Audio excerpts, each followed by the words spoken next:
Şöyle yaşamışlar, bir noşlar gerek. Ama spektakelden gereği yok. Ama şu el gerek. Casalma yolu uçup insanlar kafa olur. Ümidi de korkut. İlgin abura çoğul iş gerek, gelmeyen sütü iş gerek, şuları problem olsun iş gerek, şuları problem çet iş gerek. Min hatayı mı at? Tangama aldığına beri şu cülürün elmeyen yolu var. Aslında olsa biz eli yol durmayız. Gel gel, gel gel, gel gel. Kelsin buna yeldir, ha? Buna yeldir, buna yel kireydi. Buna yeldi kirgis miyse? Yol durmayız. Bir yere 4 adam koyayım sana, anda bulmuş ki. Sonra yeldir, min altına tospa olur.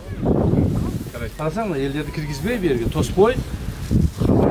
4 adam çok koyayım sana. Elmeyen yolun çıkanı geldim de diyor. Kendine aynen aynen. Geldiniz de. Benim batırına ki benim batırına. Allah'a şimdi çeksiz rahmat. Sadra koyun. Selamun aleyküm. Hadi. Gel gel. Selamun aleyküm. Selamun aleyküm. Selamun aleyküm. Allah razı olsun.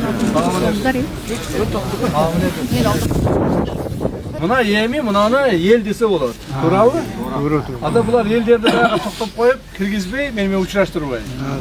Hep bayağı dejurstu bakın ketili bir yeni oda.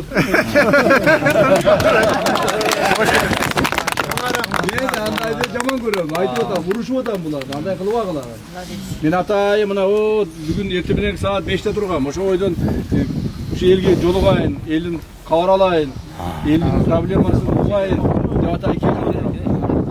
Bular olsa beni elmeye jol turmayın. Hep de öyle ketire gidiyor. Var da bu.